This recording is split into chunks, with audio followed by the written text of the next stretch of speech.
Want to know what the movers and shakers of New Hampshire's performing arts are thinking? Welcome to New Hampshire Unscripted with your host, Ray Dudley. Did you go bike riding this weekend? I did go bike riding this weekend. I just took a nice ride Saturday by myself and tootled around. The weather was pretty good. Sunday I went down to Pelham, visited the moving wall, which is the Vietnam Memorial, the miniature version of the Vietnam Memorial. I went down with my brother-in-law, who was in Nam, and yeah. Did you serve? I did not serve. No. I did not either. I escaped the draft.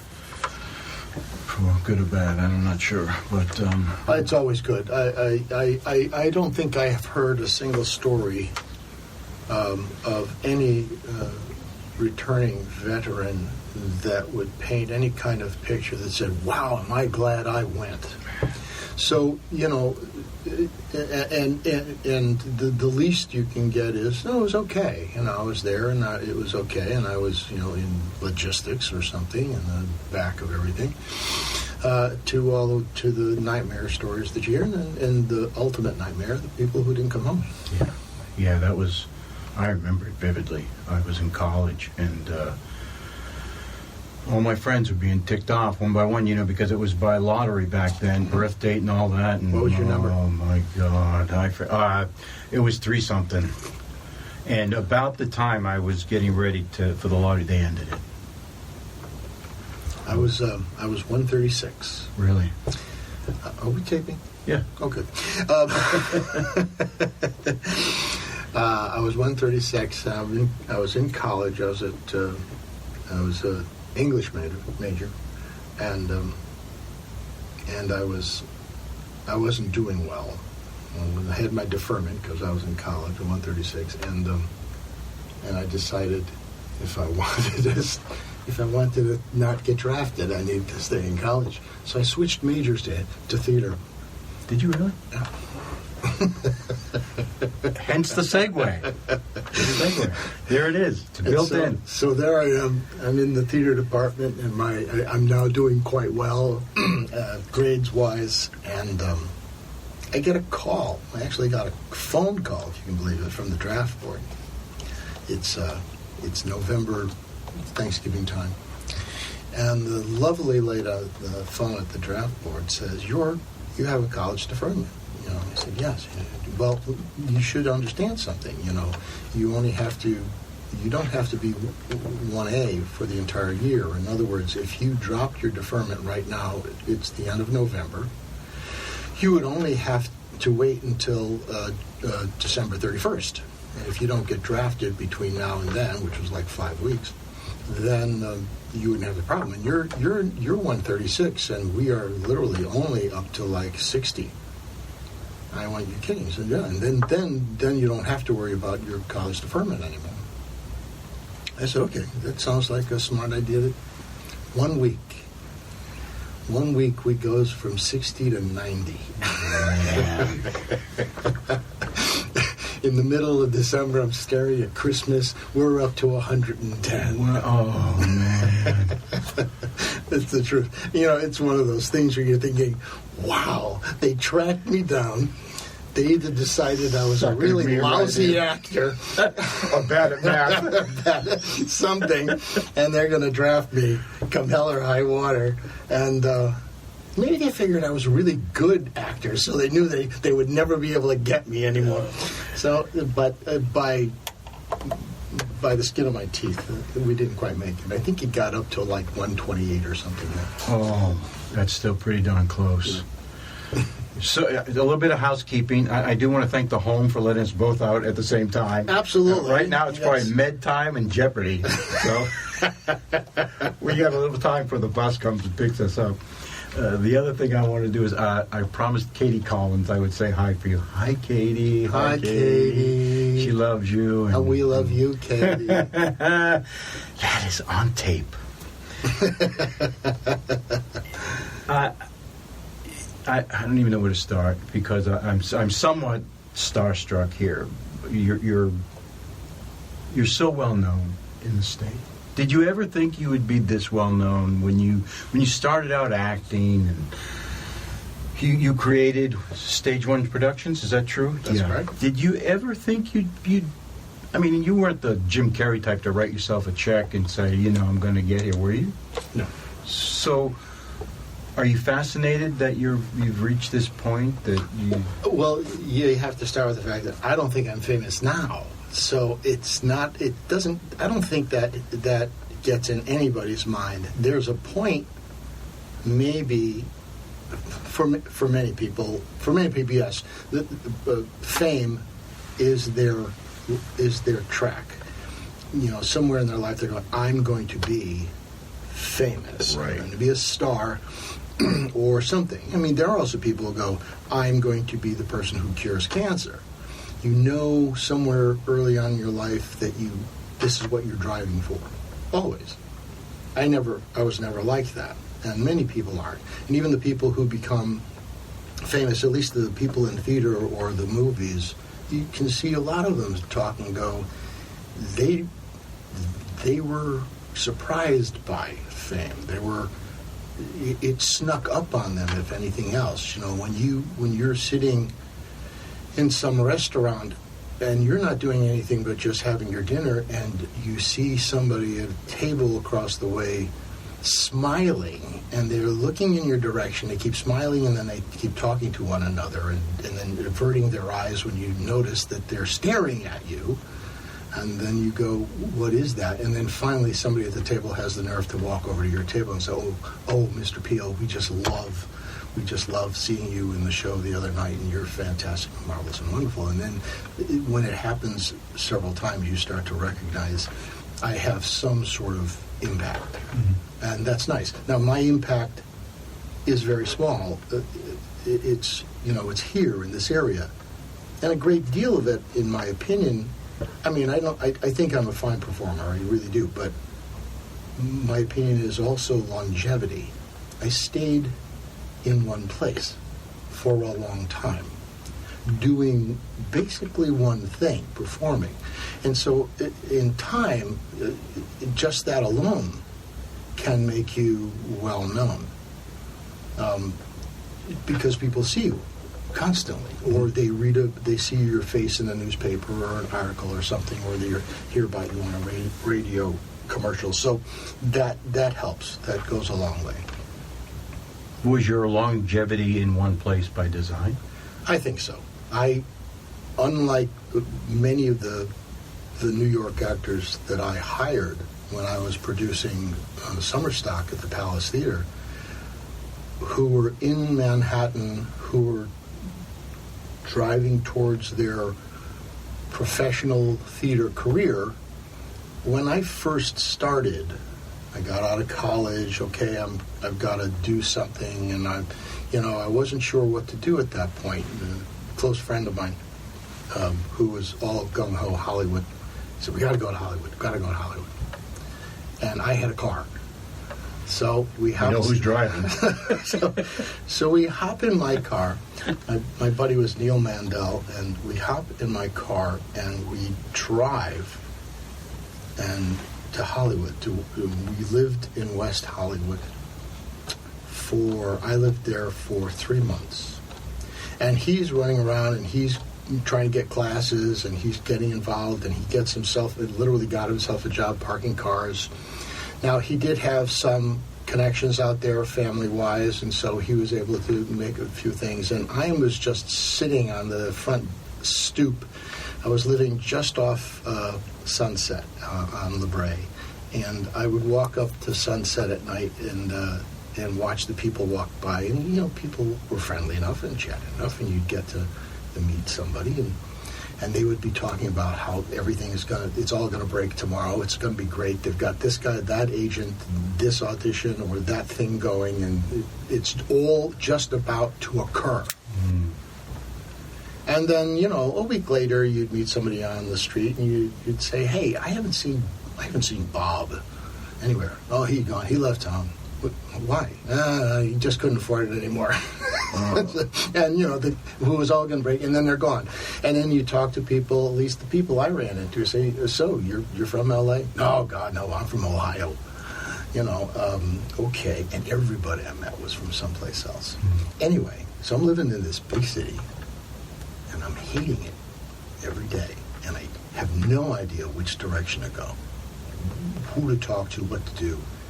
I'm just stymied, stifled by the whole environment. It was too big. I grew up in a small town in Connecticut. So I get back in my car, and I bid my buddy goodbye. I said, good luck.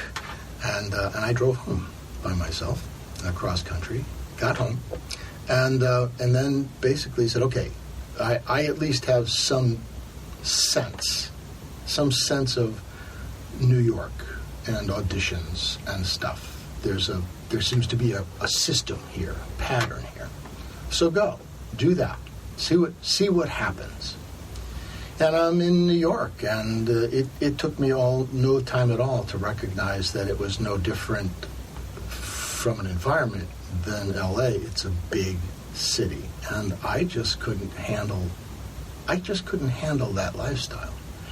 And the people I knew, the way you had to live in an apartment that you paid ridiculous sums of money, even back then in the 70s, ridiculous money for, and there was this little 2x4 box that you lived in, and the auditions. So when I got my first job there, I got a summer stock job in Salem, New Hampshire. Salem? Yeah. That's not the story I was expecting. No, that was it. And I went to Salem. I mean, I had done community theater for a long time, and I did the stuff in college. And that was, well, there had been a few paying jobs down in Connecticut while I was still basically in college and around. So I got a job in Salem, New Hampshire, and had a good time. And Salem was a great fit for me. Somebody who had worked here in Manchester for Merrimack Valley Theater Company said, you really should audition for them, because now the summer season's over, but they're going to start their fall and winter season. So it's exactly what I did. I came up to Manchester, I auditioned for Merrimack Valley Theater Company. They loved me, and they said, yeah, sure, we're going to hire you for 3 months. At the end of 3 months, they said, what are you going to do now? I said, I guess I got to go back to the city. Well, do you want to, or do you? Because we've got a break about a month, and we can hire you to, work around here and do box office and that stuff, and then cast you in the next season. I said, that sounds great. And that happened one season after another season after another season. I met my wife in the middle of all of that, wow. and it became a life, and it was a life I enjoyed. I loved what I was doing. I had a life. I was very hesitant about going to back to Manhattan and doing anything, and I stayed. So you've never gone back to New York? No need to. Well, I did go back to New York. You did? When I started Stage 1 Productions in 81, basically, that's when I went back to New York and cast people for summer stock.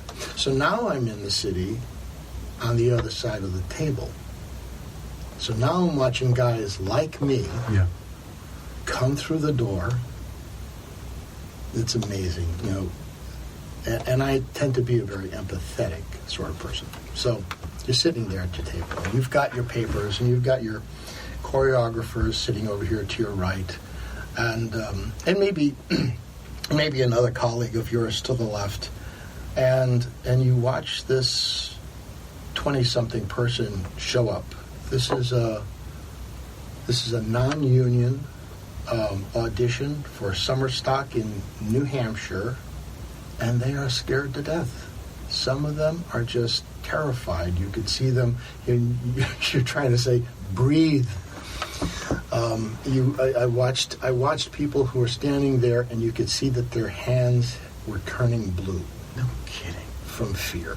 Really? Yeah, from panic. Bless their hearts. Yeah, and so right there, knowing how difficult an environment it was, seeing performers that anxious, that nervous, starting out in their career, you couldn't help. I could not help but feel a great deal. So I tended to give people tons of time. I would let those guys go through their entire audition. I said, "Gee, that wasn't bad. That wasn't bad. Okay, take a deep breath. Now let's start all over again." And you'd see them relax. You'd see that, okay, I got through this whole 5 minutes, and I got all my material out, and I sang my whole song. Now he's saying, okay, let's do it again. Do it any way you want, just for fun.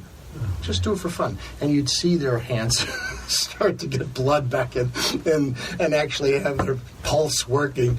I mean, really. And now, you couldn't hire all those people. You wish you could, but you couldn't, because you still had, literally, you were seeing at least 300, 400 people. And you were gonna hire 12 of them, maybe 14. Yeah. And that's the way it was.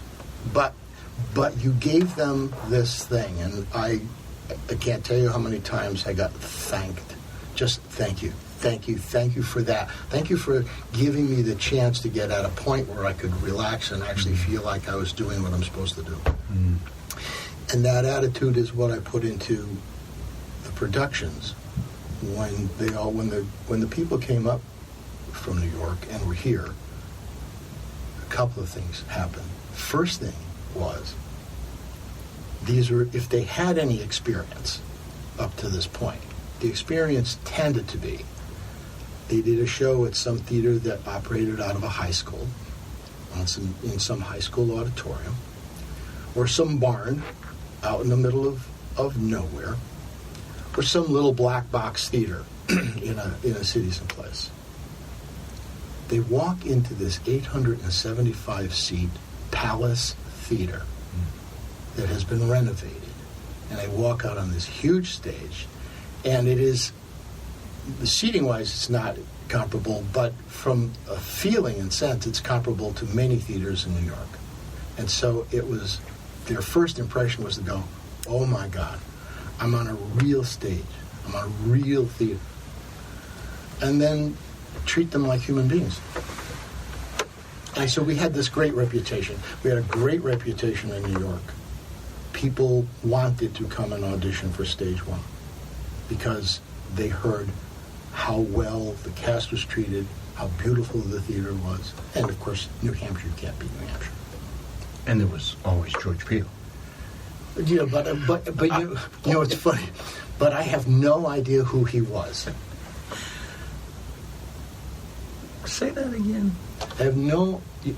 You get to see yourself the way you see yourself in the morning in a mirror. Yeah. You only get to see yourself from one angle, your angle. You can only see yourself straight on. So that's what you got. You never get to see what you look like when somebody's sitting over in the corner watching you, looking in an entirely different direction, being an entirely whatever you have to be.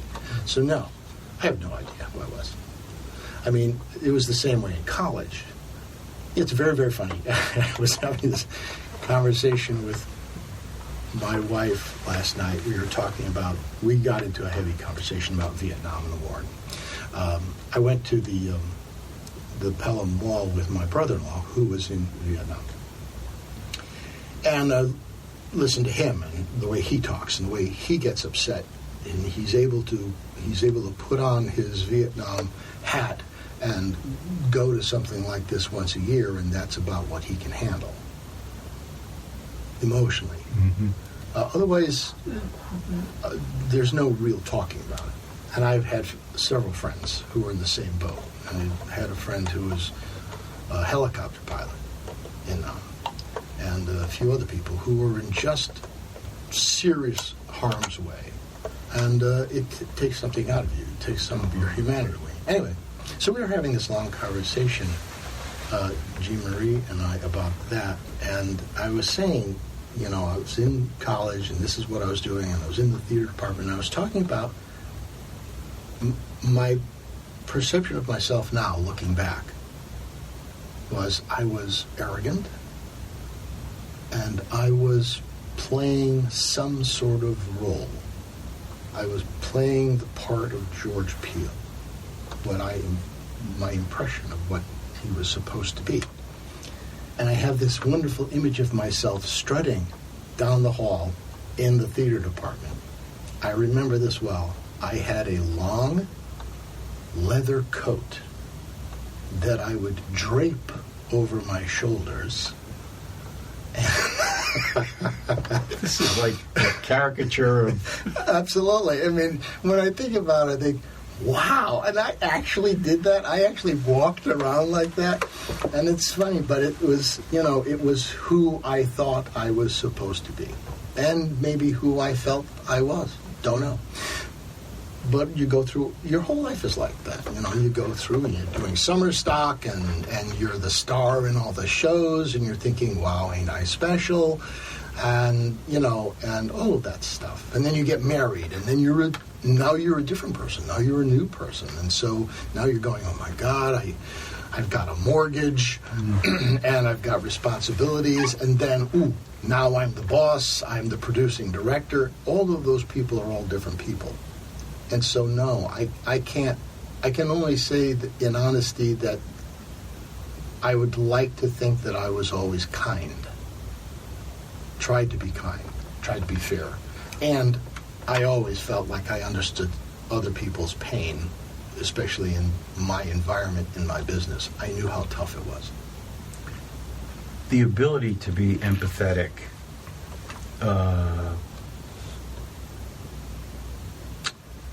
sometimes comes from life's experiences, things that have happened to you along the way, so you can now empathize with other people. You've been able to create a lot of different characters over the years. A lot. Mm-hmm. Are there life experiences that framed those characters for you?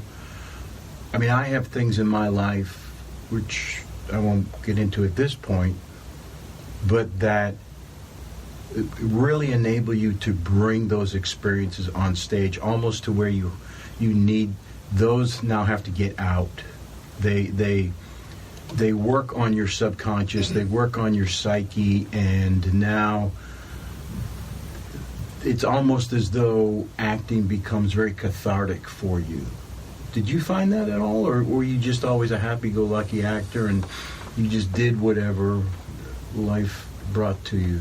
I was never a neurotic actor, and to be honest with you, like I said, I was going to be an English major, and I switched to theater because I didn't want to get drafted. So theater was not a goal. It was not a goal, nor did I never, early and up to that point, I certainly never saw myself as special in any way. Mm-hmm. Was there some traumatic life event or events that caused my personality to go one way or the other? No. I had all the normal, basic trauma that millions of people have had. I don't think I know anybody who had a perfect childhood. Mm-hmm. We had an alcoholic in the family, and my parents were both factory workers. They weren't like educated, or there wasn't a lot of money. We weren't exactly well off. But all of those things are just normal.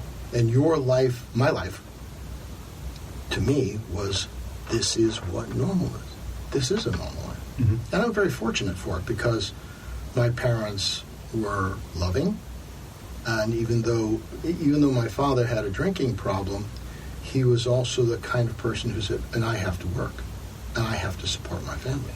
And it didn't matter what was going on. He got up in the morning and he went to the factory. Period. And he worked hard, and that was his way. He was also incredibly talented, loved to harmonize, loved to sing. He used to play just for fun. He used to play drums when he was in the service. He was also in combat, but it was sort of just a sideline. He'd play for the Army, and so we used to bang on everything. We used to bang on the pots and the pans, and so he had great rhythm, and we would sing together, and it was fun, and he was a funny guy. And my mother was very just stable, very old country, and stable. So she was the one who was more the disciplinarian to a certain extent, but not in any mean-spirited way, just good. And I had a sister, and we lived in a house, and so it was just a normal life, and it was good. And yes, I was a very sensitive child. Let me tell you about my childhood. I used to cry a lot. I'm sorry I asked now. Sorry. But you brought it all up now. It's all rushing back to me. The dark days. The dark days of the blue period. Of first grade. Yes. I remember when my crayon broke. What I do remember, though, about first grade is that I was in love with Rita. And none of the other boys liked girls. But I thought girls were great. First grade. First grade. Jeez. Oh my God. Well, I couldn't play sports at all. I was just a pudgy, cries easy kid. So I tended to hang with the girls a lot more than anything else. Whatever happened to Rita? Whatever happened to Rita? Where did she go? And so that's, it was all good. And then my grandfather, my mother's father, he had been in a band when he had come over. He had come over from Europe, and he had been in a band. He played trombone, and so he came over. My parents decided that I should have knowledge of some sort of musical instrument, and so they sent me off to get accordion lessons, because we lived in a very Polish town. So accordion was fit right in. But I hated the accordion. I wasn't very good at it, so I stopped going to the lessons. I guess he's not going to be a musician. And so my grandfather shows up at the house one day. All right, young man, now I'm going to teach you to play trombone. And he did. He would come over at night, and we would sit in the cellar, and he would teach me how to play the trombone. Oh, yeah? I played trombone for 12 years. No kidding. Yeah, I played all through high school. Can you read music?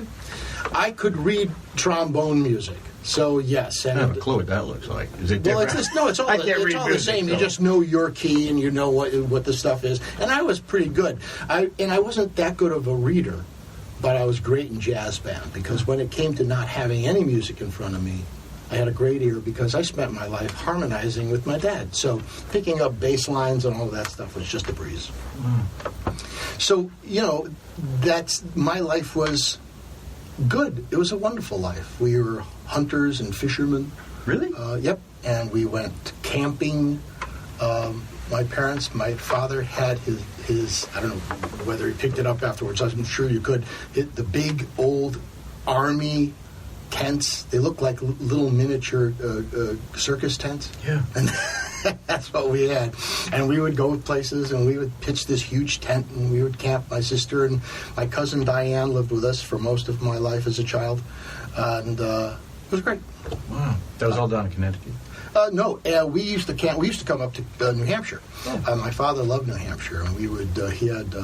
I remember we spent the summer once at Franklin Pierce Lake over towards Hillsborough, and camped there on the property of somebody who owned a cottage on the lake and stuff. And so yeah, and my father used to hunt. He used to deer hunt in New Hampshire all the time. So we came up all the time. Mm-hmm. Yeah. How did you end up with a tie-in to the Palace? How did that come about? Again, I was down at the Town and Country Playhouse in Salem, auditioned for Merrimack Valley Theater Company. The Palace had reopened in 1974. It had been the Bean Foundation and John McLean and a whole bunch of people had gotten the money together to renovate the Palace. The Palace had been pretty much abandoned. It was, I think it belonged to then New Hampshire College, and all they were using it for was storage. There were no seats in the theater. It was just a big sort of warehouse that the discussion was that they would tear it down, that it would be demolished. And John McLean, I think, was the spearhead in terms of making sure that it didn't get demolished. It was one of the, at the time, there was like 14 theaters in Manchester, old vaudeville theaters, and they were dropping left and right. They were ripping them apart or they were rotting. And so he saved the Palace. And so they needed two organizations. They needed an operational organization that basically took care of the building. And they said, but we need, and the opera and the symphony could come in, symphony, the Philharmonic, whatever we had in Manchester, and use it. But they wanted a theater company, and so Merrimack Valley Theater Company was created to function in the Palace. And what they wanted, the thinking was simple. They wanted to make sure that the building was always safe. So the building was owned by a trust, a nonprofit trust, which was the New Hampshire Performing Arts Center, NHPAC. And it was unto itself. And then it leased the theater to Merrimack Valley Theater Company or the opera or the symphony. So that should there be a financial problem with any one of those companies, it wouldn't put the theater itself in danger. So it was safe. So that's what it was. So I worked for Merrimack Valley Theater Company, the theatrical arm, who also ran, since we were there all the time, all year long, ran the box office, ran the day-to-day, the technical aspects of the theater itself, and we shared the office with NHPAC, New Hampshire Performing Arts Center. And so it had been operating for 2 years when I came up and auditioned in '76. So then I went to work for them, for Merrimack Valley Theater Company. So that was my connection. And so I became the company manager, kind of star in resident there for until 1980. In 1980, December of 1980, the pipes all burst. It was a brutally cold winter that year, and all of the pipes for the boiler system or I'm trying to remember if it was even for the fire prevention system. All I know is there were water pipes in the ceiling of the main building, and somebody had left an upper hatch that led to the roof open, and all those pipes froze and they all burst. And we were in the middle of a production of Christmas Carol, an original production of Christmas Carol, and the music had been composed by a guy by the name of Peter Miller, and it destroyed the theater. It was just a complete washout. And one of the things that occurred was the production had to stop. We had to cancel the production. And since Merrimack Valley Theater Company was already in financial distress, and then we had to cancel that show, having spent a lot of money, and then there were other issues. A lot of nonprofits function on grants, function on all of that unearned income, and we ran into a problem with that as well. Anyway, the bottom line was Merrimack Valley Theater Company tried to finish up over at the Institute of Art and Science, but it just didn't fly, and so they had to declare bankruptcy, and they were gone. So at that point, I'm out of a job. I'm married with a house and going, oh boy, now I'm going back to the big city. And And my wife, who had just lost her job, so what are we going to do? She said, well, let's start a theater company, which is total What? Which is insanity. I realize. Wait, you're seeing the Merrimack Theater dissolve. Yep. You're seeing the Palace. The Palace closed. It couldn't. It tried. It operated from January '81 to going into that April, May, but they had already talked about the fact that they were just going to have to close the doors for a while they sort of reorganized. This was New Hampshire Performing Arts Center was going to do that. Merrimack Valley Theater Company is gone, and basically, Jean Marie and I said, "Give us the keys, and we'll produce a summer stock season in the Palace." I mean, I had done everything in there for the 4.5, 5 years I'd worked for Merrimack Valley. I had run the box office. I had done the tech work. I had done all of those things, and basically we said, I think we can do this. So we borrowed $10,000, and we produced a summer season at the Palace, basically on our own. And at the end of the summer, 3 months, we had enough money to pay back the loan, and we still had profit. And that's how Stage One started. George, I don't get the mentality though. That how did you know you could make money? I mean, You didn't. We didn't. Well, have I know, but to here's- say okay. let's start a theater company. I know how. Let me say this. Number one, there was an audience waiting to show up. Okay. You had all the numbers from Merrimack Valley Theater Company. Here's how many people, on average, show up every summer to see our shows. So you're looking at them and going, well, they're not all going to just disappear. There's some percentage of them are going to show up in the summertime, expecting to see summer theater at the Palace Theater.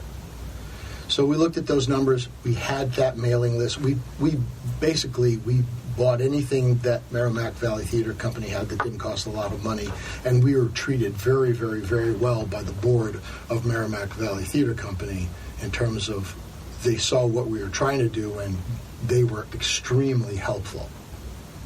So we got all of that stuff and just did what Merrimack Valley Theater had been doing. And the only thing different maybe about me and my approach, and this comes from that middle class factory worker mentality: never spend more money than you make. So, you start by saying, okay, here's what we got, and we took a guess at what might happen financially, and then chopped off a quarter of that and said, okay, here's what we have to work with. And that's Smart. exactly what happened. So we not only did we make the amount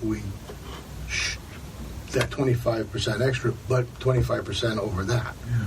So that was, and that was the philosophy with Stage One for the 35 years it functioned. 35 years. I was going to ask you. Never spend more money than you make. Never have a lot of overhead. If that means you don't get paid, then you don't get paid. If that means you don't rent a fancy office, then you don't rent the fancy office. That's what that means. For me, it was always about the show. It was always about the quality of the show. You've been very gracious over the years to invite a lot of local talent.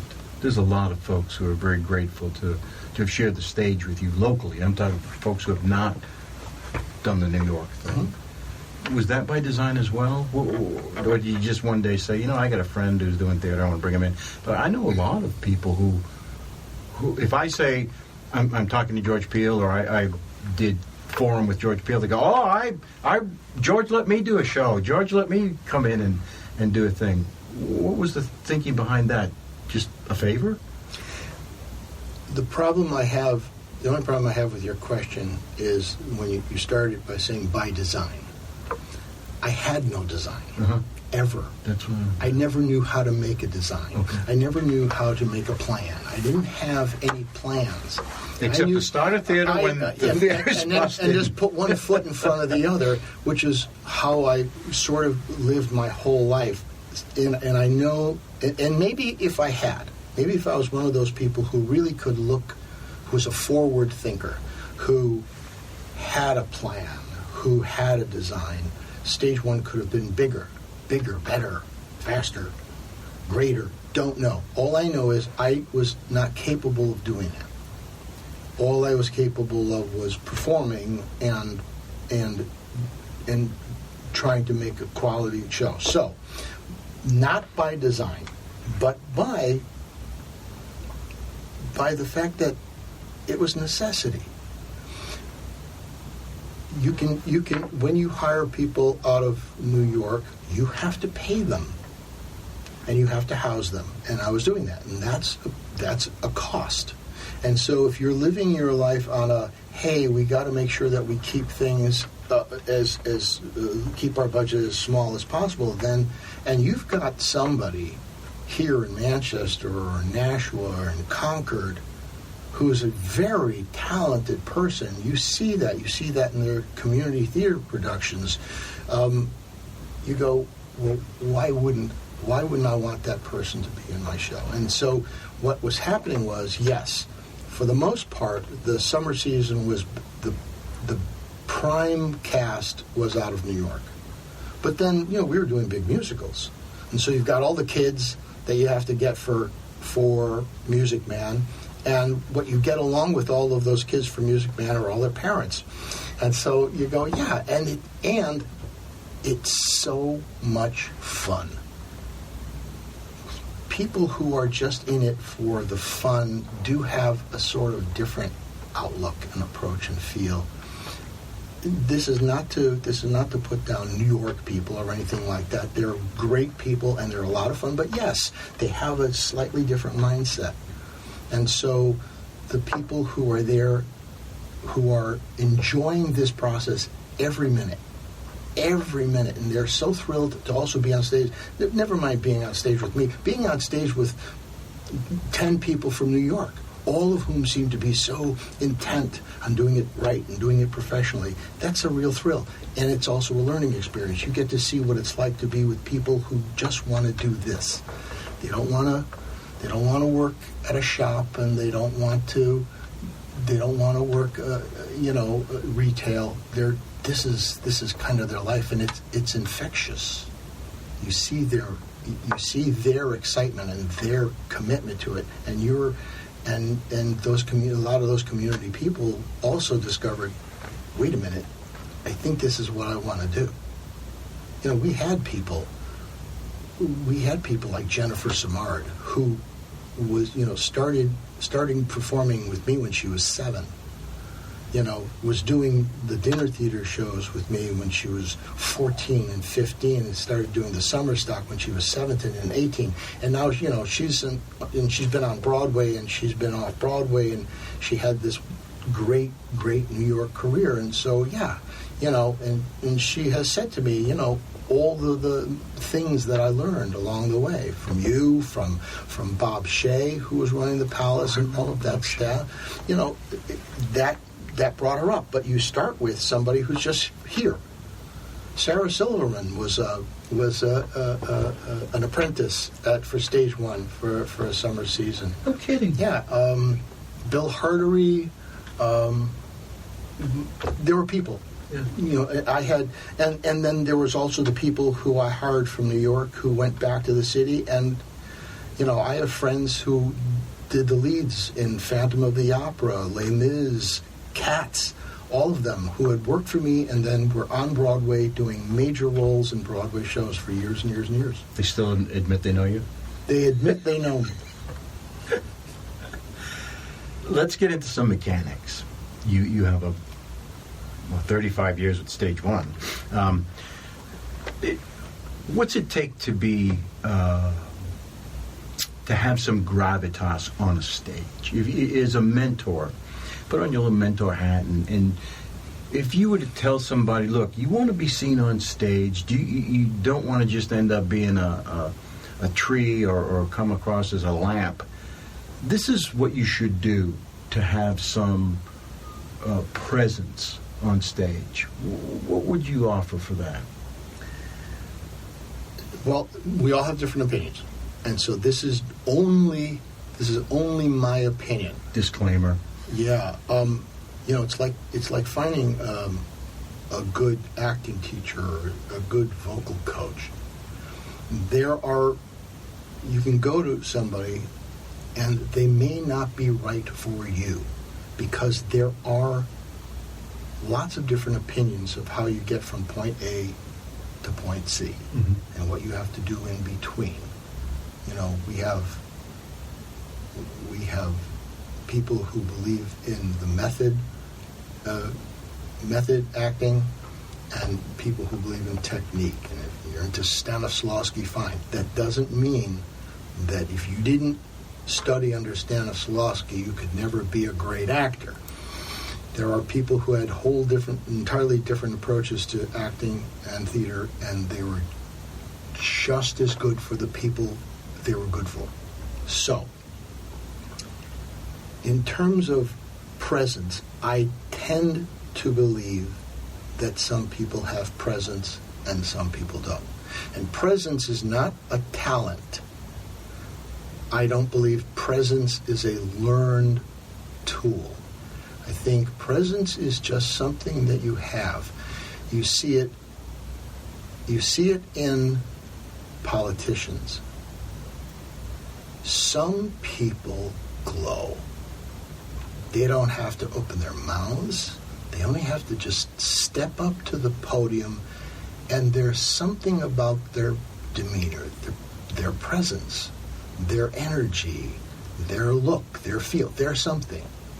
Don't know. I do not know what that is exactly. I only know that some people have it and some people don't.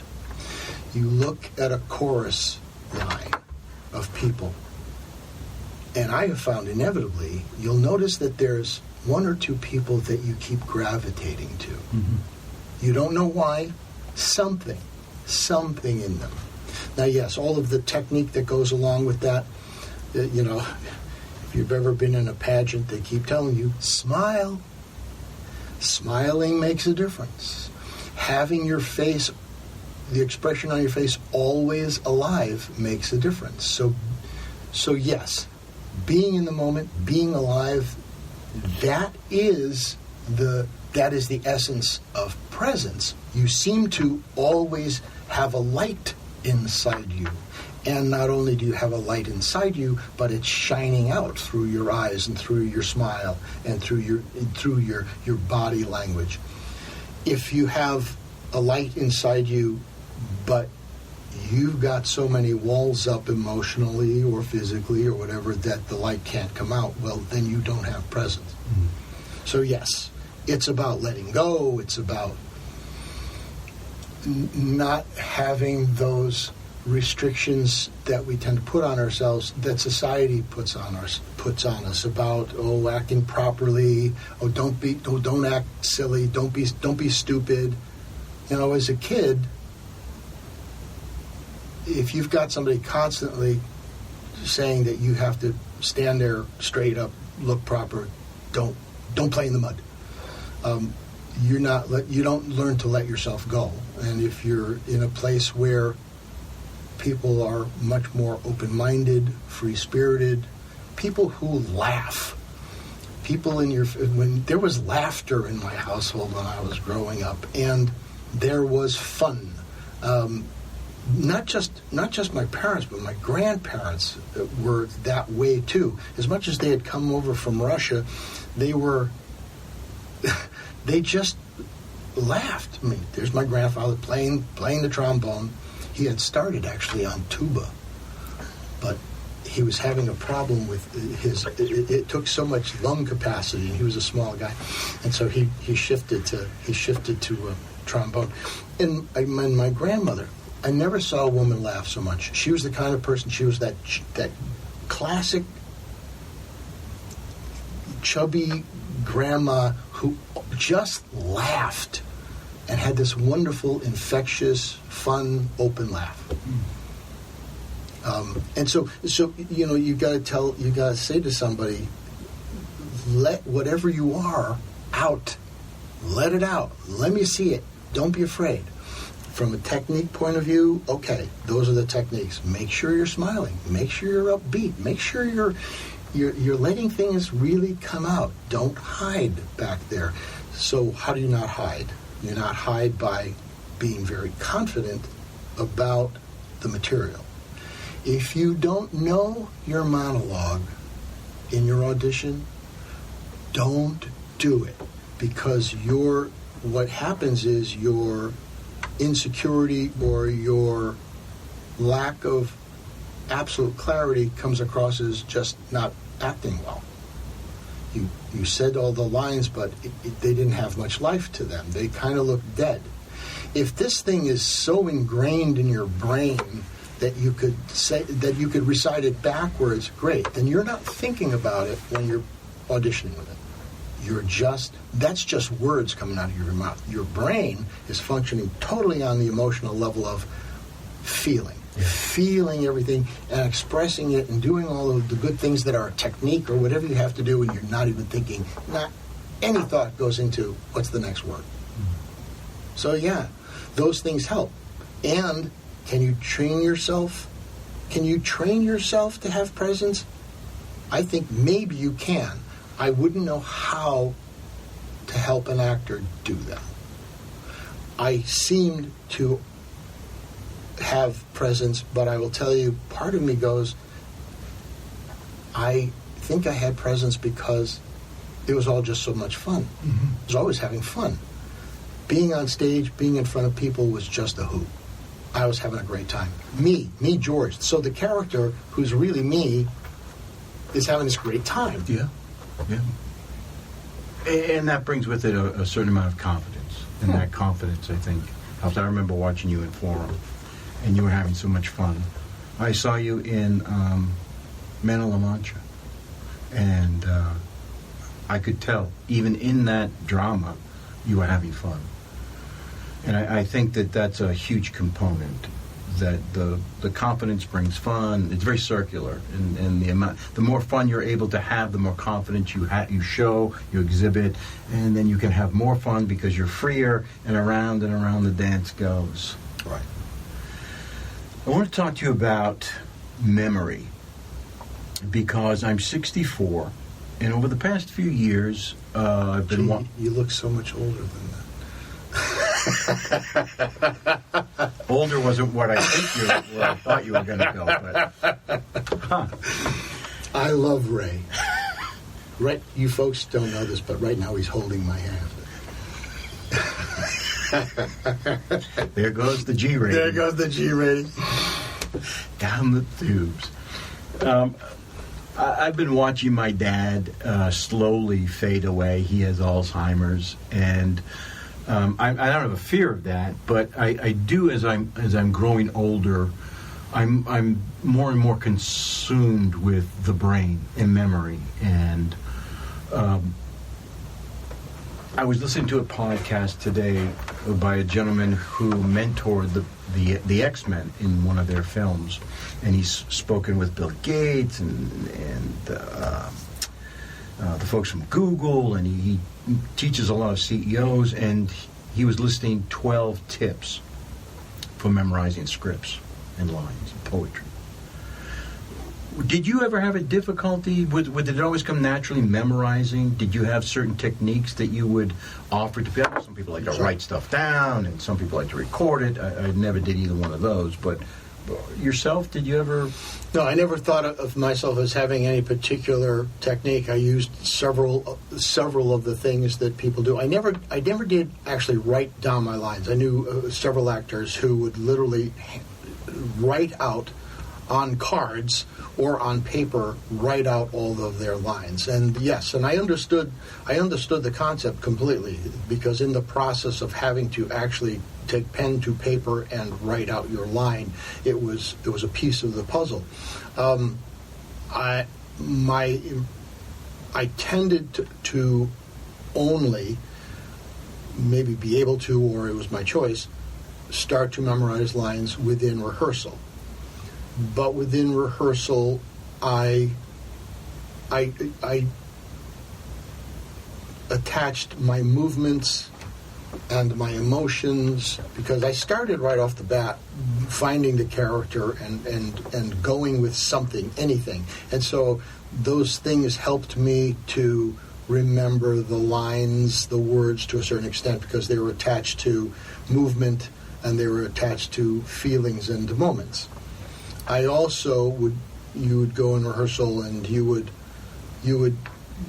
do block a scene, block whatever, and then you went back to your room and now you're doing your memorization work. Okay. I tended to look at a scene as a piece of the play. So it's, 15 pages, this scene. What happens in that scene? Where does my character go? What does he do at this point and this point and this point? There's some sort of curve going through this scene. So what's the big picture? What points did I make? There's got to be like 5 points. In college you learn they would call that the French scene. The moments within a scene are shorter scenes. I start a dialogue about a problem or an issue or something I want, and I get to this point with it, and then there's some sort of change, and there's a new something is added to that, and so those are all like French scenes. So you have the big overall picture of this scene.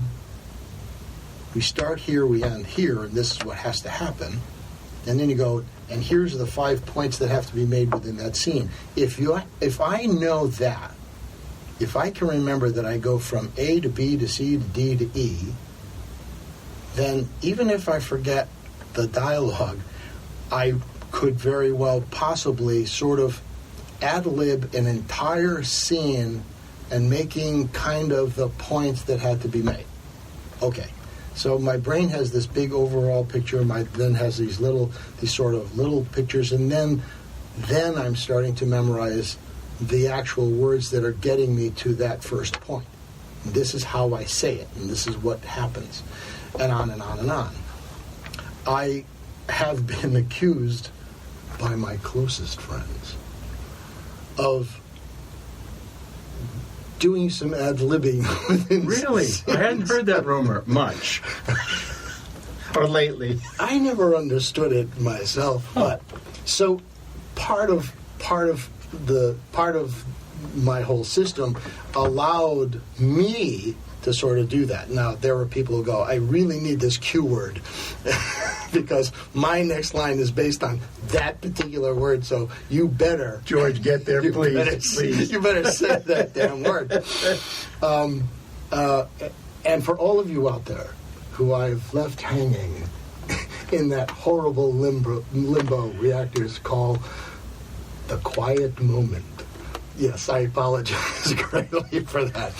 But generally, see how cathartic this is, George. Yes, but generally speaking, so I could manage. And yes, sorry, but when you're memorizing and you're 20 and you're 30 and you're 40, it's all good. You're not having any issues. When you start to be 50 and 60 and you can't remember where you put your keys, well, then you start to get a little panicky. You go, why am I having such a hard time with this? But I'll say one other thing on this. Good dialogue, well-written dialogue, is so much easier to memorize than crappy dialogue. I have had scripts where you went, who is this playwright? Oh, my God, he can't construct a sentence. Yeah. Or he doesn't know actually how to put any punctuation, and this entire paragraph seems to be one big, long sentence. And so you go, and that, it's madness. And I have always said, and will continue to say, I think one of the greatest dialogue writers for an actor was Neil Simon. His words flow out of you like you thought them up yourself. It's a huge key. I've had folks ask me how I learned stuff in that that was one of them. If it's very conversational, if it's naturally what you would say, Yep. it's so much easier. Yep. Because you would just that's what I would say, and that's if you asked me that question, that's what I would have said. So it works out so well, so well. It also helps that if your Do math. co-actor has also memorized their line, Oh, does it? Huh. especially your cue line. Who'd have thunk it? Who'd have thunk it? But also, some of the greatest moments on stage Uh-oh. have been those moments where things go awry. Your audiences love you for that stuff. Yeah. They always have. Yeah. The rumor. I guess I don't know if it's a rumor. But the feel out there is that people just used to love to see George Piehl because of your. And it's not flippant. It's a you have a way about you. Again, this is confidence, I guess, right? But people weren't afraid when you were on stage. The audience just loved to see what you were doing. They almost couldn't wait for a flub. I mean, not that they would be waiting for it, but you had that ability to improv your way through stuff. And I think they really appreciated that on a lot of levels. I have the greatest respect for comedians, improvisational comedians.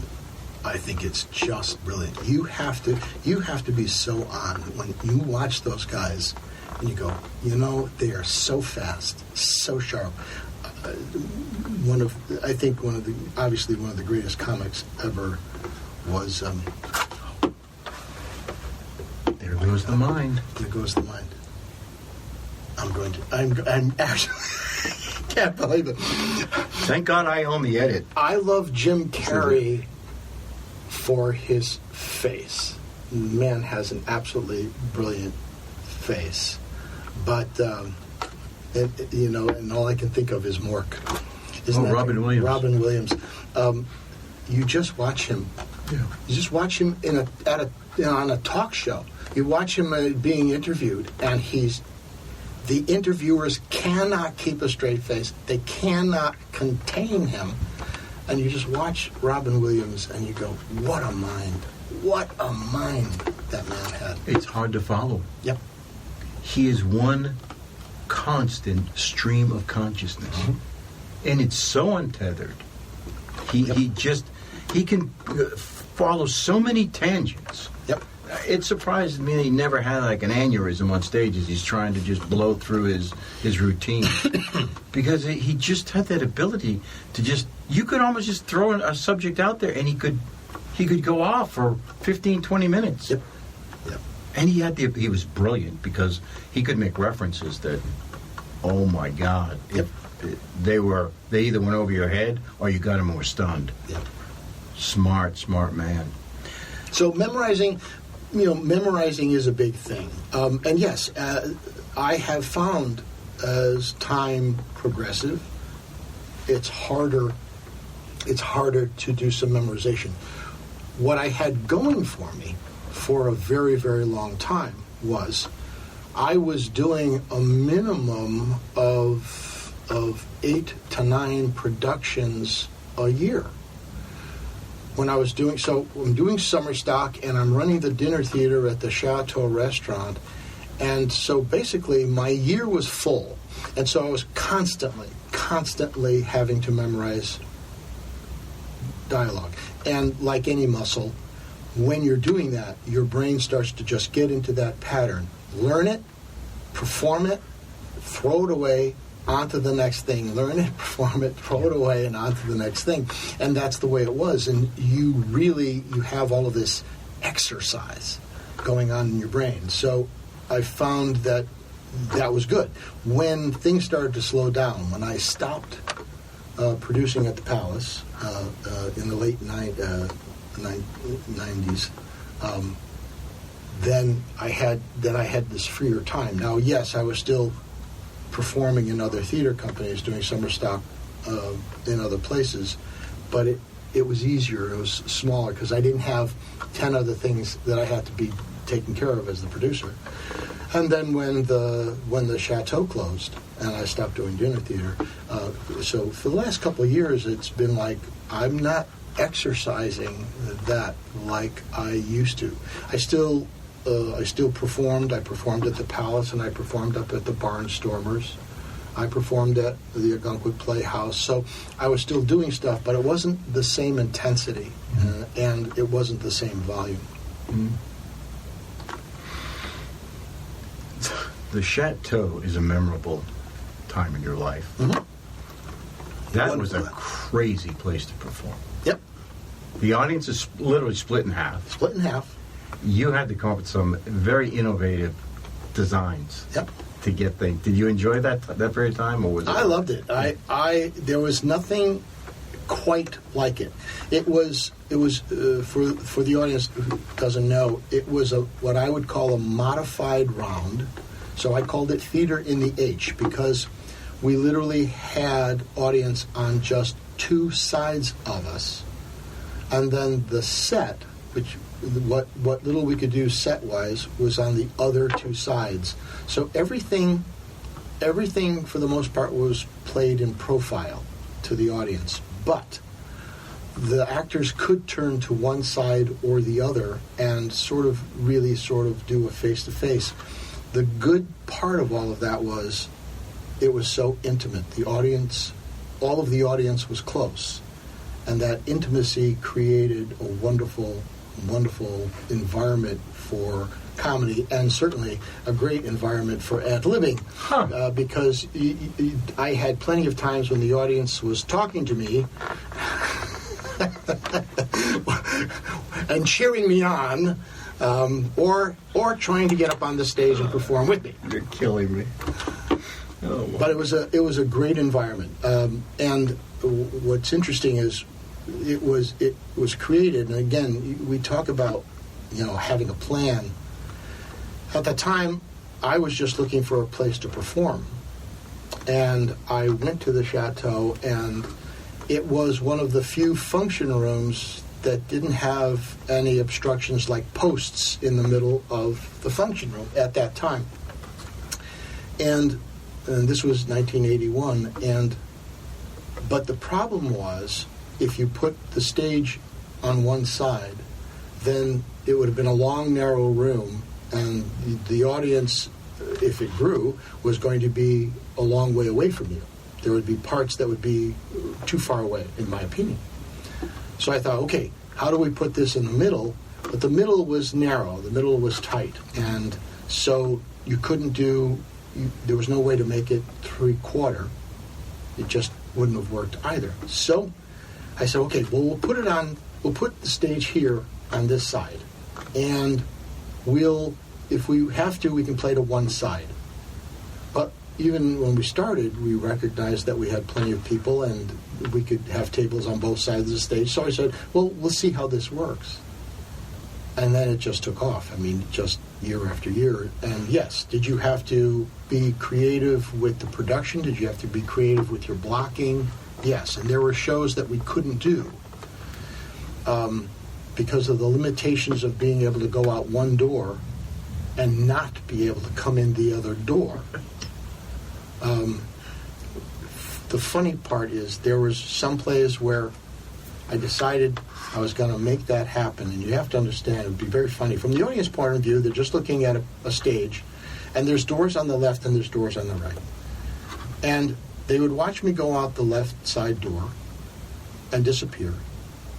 And then I would come in the right side door, except there was no physical way that anybody could do that unless they actually, off stage, climbed over the bar, ran down the hallway, out the back door of the building, ran around the building, and came in the alley fire exit, and then entered on the right-hand side of the stage, which I did several times. Couldn't do that nowadays with your cane and your walker. That's so true, so true. It was a lot of fun when it was pouring rain out or there was 2 feet of snow in the alley. Which was probably more often than not. There you go.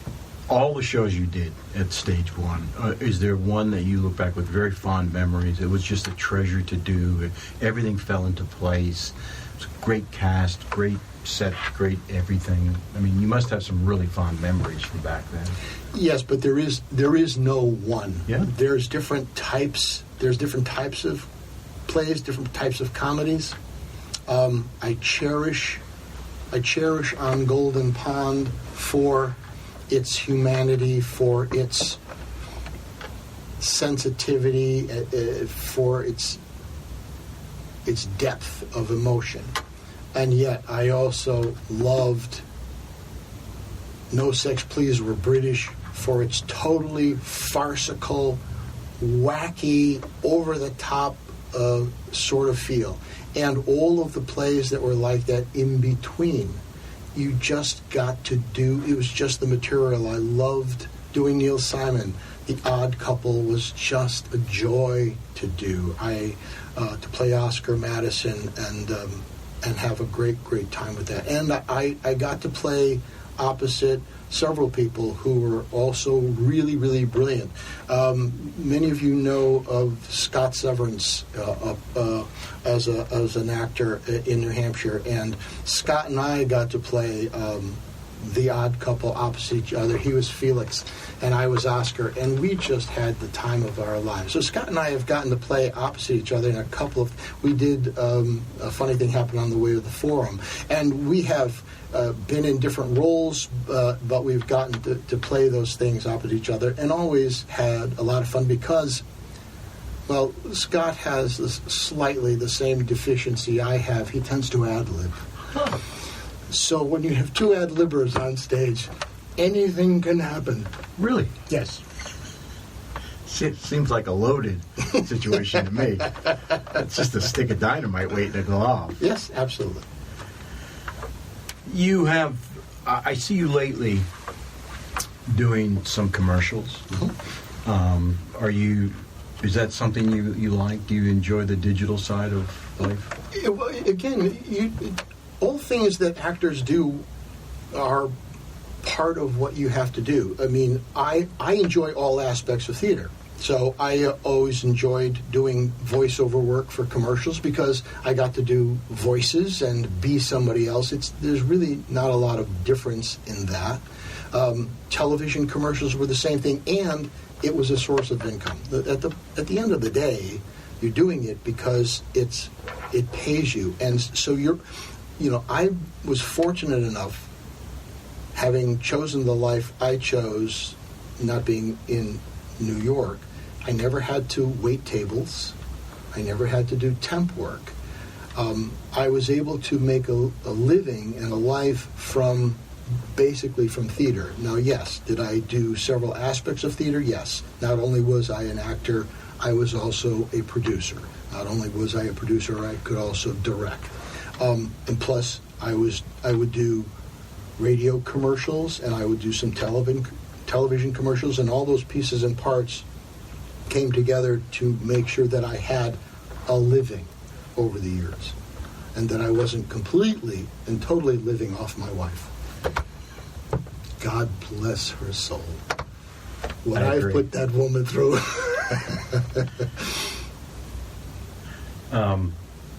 So, what are you doing for fun nowadays? Motorcycling. What do you own? I own my very first, actually, Harley Davidson. I started. No. Harley is a brand. Goldwing is a Honda. I didn't know that. You didn't know? That was my ignorance. I started motorcycling in high school, just out of high school, and I drove Japanese motorcyclists for most of my life, Hondas and Yamahas, actually. And I've always loved it. There was something, it's funny. You get on stage, and one of the things you love about performing is it takes all your focus. You're in this moment, here and right now, playing whatever character you're playing, and juggling all of the pieces and parts that are important.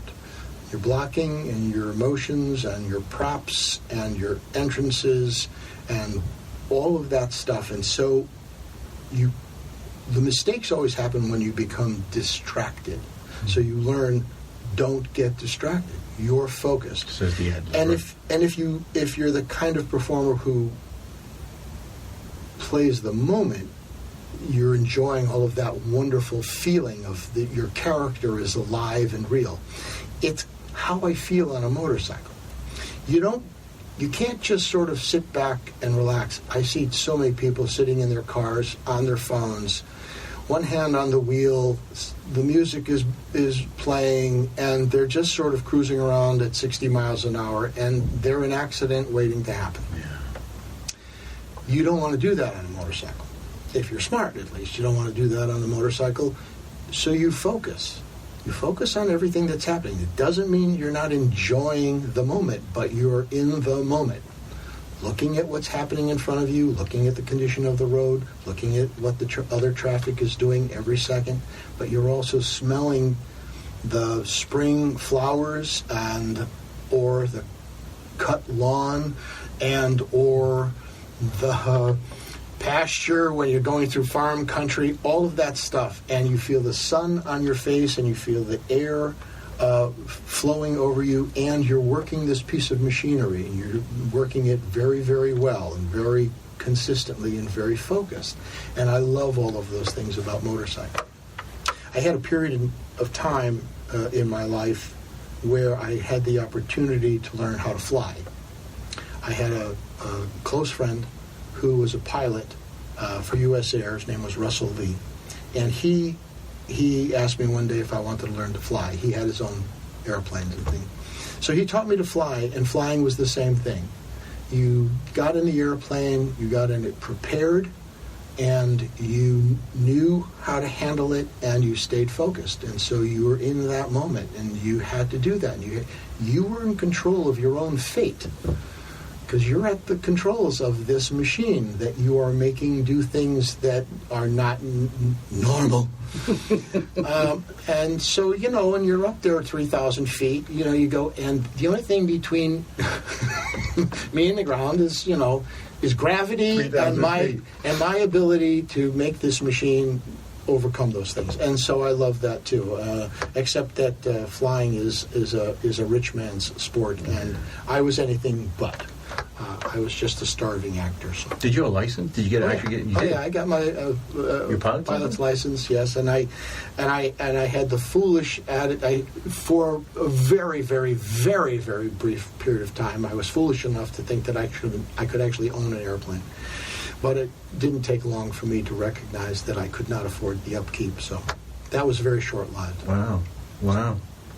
You're in a play coming up this summer? I am. I'm going to be back up at the Barnstormers in Tamworth, New Hampshire. I've been up there now for going on a little over 12 years. And playing the love lead, are you? Say again? A love lead? Are you the lead actor in the love scene? Is that what you're playing? Yes. In your dreams? Yes. It's all I've ever dreamed of. Oh my darling. When the meds kick in. Yes. So. But the character, the love scene that I have in the play is, of course, a love scene with myself. Huh. How can you beat that? I'm playing the devil, Applegate, in their production of Damn Yankees. Oh, man. Well, that would be a lot of fun. Yes, it'll be a great deal of fun. I'm looking forward to it. And I love it when I get to do musicals that I've never done before and characters I've never played before. So I'm really, really looking forward to that.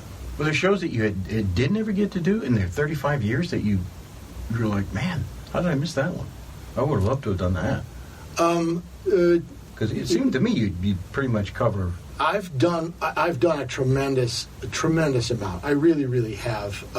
I did do a production of Phantom of the Opera, but not the Andrew Lloyd Webber Phantom, and I've always thought that I would have liked to have been able to do that particular one. But I got to play the Phantom in the Koppel Yeston Phantom, and that was very, very exciting. When I was a young man, I wanted desperately to do Cyrano de Bergerac. Cyrano, to me, had a great deal of similarity to Don Quixote in terms of a man who is at odds with the rest of the world. Because Cyrano sees himself as so ugly, and yet he is so beautiful. And Quixote is crazy but he lives in a place. His mind lives in a place that's so beautiful, and both those men sort of do and don't get their life's desire.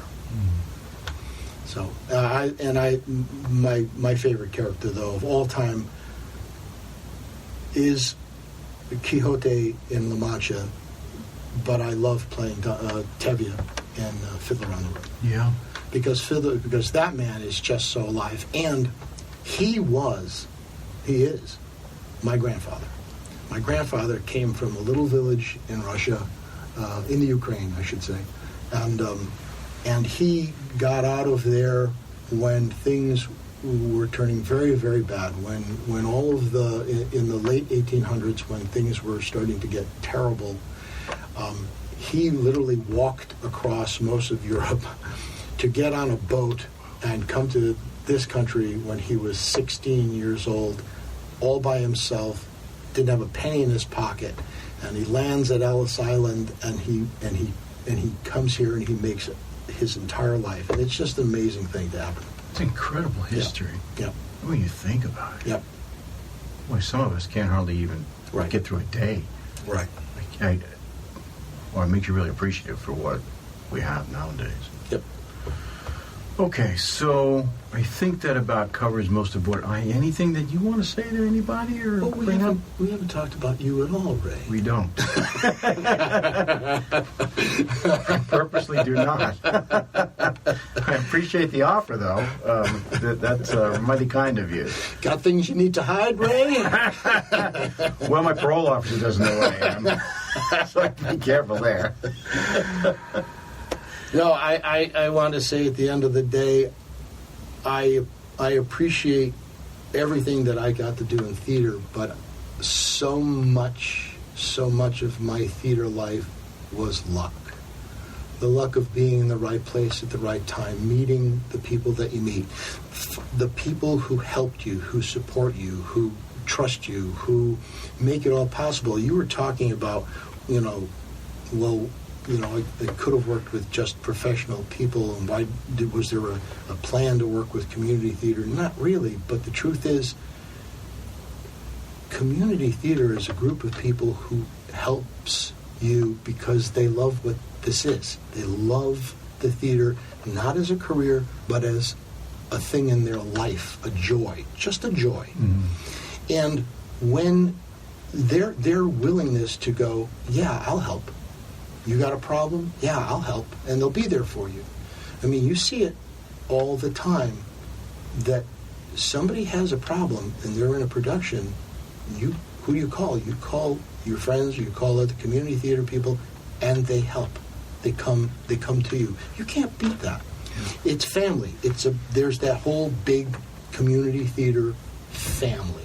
And it's a wonderful, wonderful thing. And people say, is theater dead? I don't think community theater will ever die. It functions basically on, I want to create something, I want to perform, I want to build a set, or I want to run the lights, and those people get together and make something exist that didn't exist before. Mm. And there's nothing like it. So all the times in my career when I needed help, there was help there for me, and people came and did things. The people who donated money, the people said, yes, I really like what you do here. Will this help? And it did. It kept you alive, because theater is not the easiest thing to do. We see that by how many theater companies have closed. We see or failed in some way, shape, or form. And so the fact that I was able to survive as long as I survived, yes, I think I had a lot to do with it, but I also know that it was because there are people who are willing to come out and help. Well, it's a great definition of community, right? Friends. And then you have brushed up against thousands? Yeah. Thousands in your life. Some people you meet in the theater are a little, Why do I give them the freedom? By the way, I have worked with Ray, and I can tell you, he was one of the few actors in my career that made me a little jealous, because he was always so extraordinary on stage. Well, thank you.